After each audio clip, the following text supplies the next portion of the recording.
Yo guys, selamat datang di channel Spoiler Anime. Membahas anime dari awal sampai tamat. Di video kali ini, kita akan membaca seluruh alur cerita Light Novel School HD Jilid 19 Part 3. Oke, let's begin. BTW, saya belum ngasih lihat sampul Jilid 19 ya? Ya sudahlah, sekarang aja.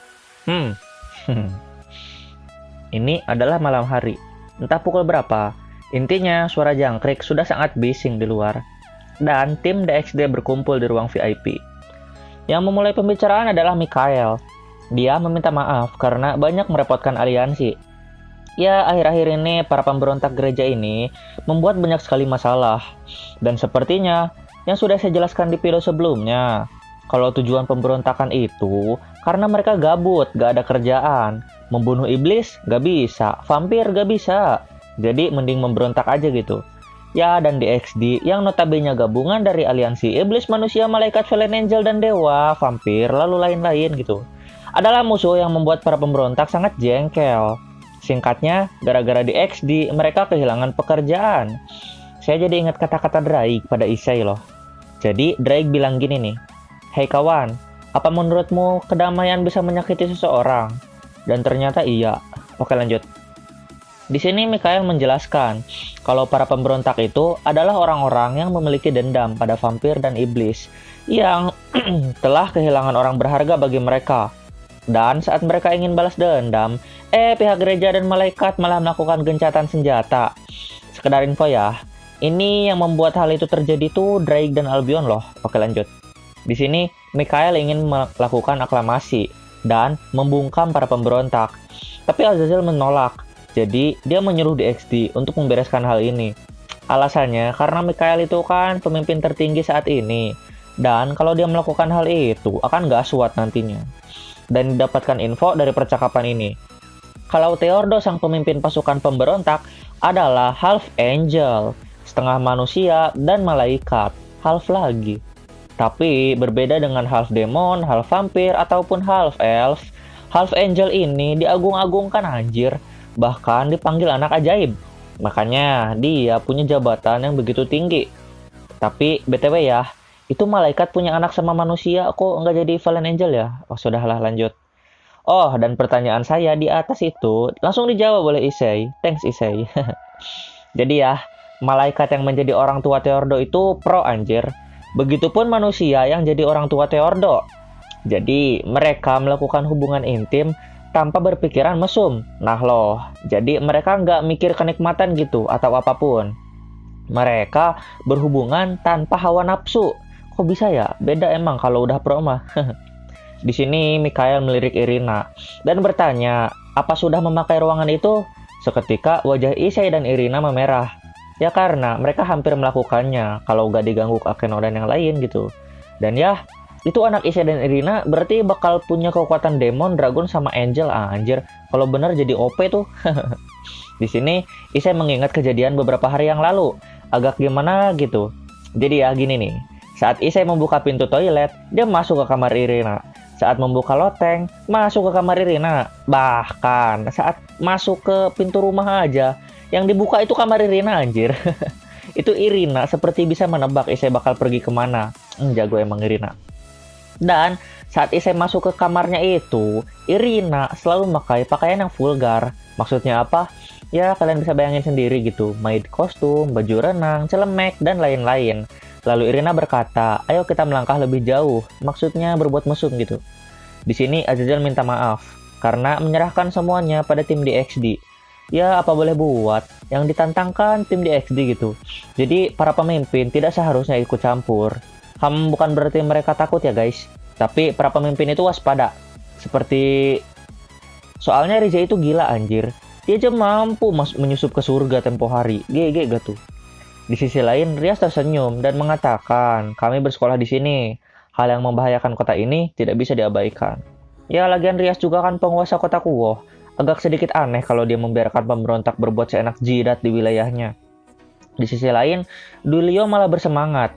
Ya, dia adalah pemimpin DXD. Dan ya, sepertinya peran DXD kali ini akan cukup besar. Mengingat musuh mereka kali ini adalah para pahlawan perang. Di sisi lain, tim Vali tidak bisa dihubungi. Ya, Biko, Vali, dan Arthur mah senang banget jalan-jalan keliling dunia. Jadi, mungkin sihir pelacak sulit menemukan mereka. Tapi, Kuroka dan Levi kan ada di rumah Issei. Dan Azazel menyuruh Issei agar membuat Kuroka dan Levi bermanfaat.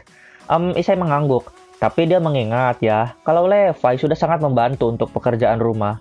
Kecuali Kuroka, kerjaannya cuma makan cemilan, tidur, main game, dan menggoda Issei. Saat Issei menyuruh Kuroka untuk lebih berguna, dia malah membuka baju dan memeluk Issei. Ya, itu rezeki sih. Tapi, masalah kali ini cukup serius. Jadi Issei ingin meminta bantuan Kuroka. Karena ya, Koneko aja udah sekuat itu kan. Gimana kakaknya? Di sini, yang akan turun tangan secara langsung adalah tim Rias, tim Sona, dan tim Brave Sain. Meski itu Brave Sain anggotanya siapa anjir, belum jelas. Lalu Slash Dog akan menjadi pengamat sekaligus pelindung untuk berjaga-jaga bila terjadi sesuatu. Slash Dog siapa anjir? Di sini Griselda membuka suara dan mengatakan kalau Strada dan Cristaldi itu kekuatannya 2 kali lipat Dulio. Jujur ya, sebenarnya sih patokan ini kurang jelas sebenarnya. Karena apa? Kan si Cristaldi dan Strada itu pengguna pedang. Nggak bisa dong dibandingin sama Dulio yang pengguna sihir. Oke, biar lebih mudah kita anggap aja Cristaldi dan Strada itu 5 kali lipat lebih kuat dari Kiba. Bagaimana? Ya karena Dulio kan katanya lebih kuat 2 kali lipat dari Kiba. Dan Kiba tidak berkutik pas melawan Cristaldi. Jadi wajarlah kalau saya beranggapan Cristaldi itu setidaknya 5 kali lipat lebih kuat dari Kiba. Wah, kalau misalkan Kiba bisa ngalahin Cristaldi, berarti Kiba bisa lebih kuat 5 kali lipat dari Kiba yang sekarang. Bingung ya sudahlah. Oke, lanjut. Tapi Dula berkata dengan santai bahwa kita harus berhati-hati. Ya tentu sih. Dan didapatkan kesepakatan kalau pertarungan akan diadakan 3 hari lagi. Rapat pun selesai dan semua orang pergi, meninggalkan keluarga Grimory di sana. Dan setelah beres-beres ruangan, mereka pun pergi ke kamar masing-masing. Ya, meski sebagian dari mereka pergi ke kamar Issei sih. 2 hari pun berlalu. Dan Tanin datang ke rumah Issei. Pak Tanin ini jadi mini dragon anjir. Ya wajar sih, kalau pakai wujud normalnya kan tingginya 10 meter gitu. Dia nggak akan muat di rumah nanti. Di sini Tanin ingin meminta bantuan bagi Issei dan kawan-kawannya. Ngapain ya? Padahal kan ini besok perang anjir, tapi paman Tanin malah datang ke sini berkunjung. Ngapain sih? Dan Tanin mengatakan kalau Spectre Dragon sudah bertelur. Ya, Spectre Dragon ini adalah ras naga yang sangat langka. Jadi, mengetahui dia bertelur membuat orang senang. Tapi keadaan dunia bawah sedang kacau. Makanya ya, telur ini akan busuk kalau dibiarkan tetap di sana. Oleh sebab itu, Tanin meminta pada Rias untuk meminjamkan kota Kuo sebagai tempat beristirahatnya telur. Sekalian aja suruh si Opis ngeram telurnya tuh. Tapi Rias menjelaskan kalau kota ini sedang tidak aman. Namun Tanin meyakinkan kalau telur naga akan menetas lebih baik jika di dunia manusia. Ya, Rias pun setuju. Dan seketika muncul seseorang yang memegang telur.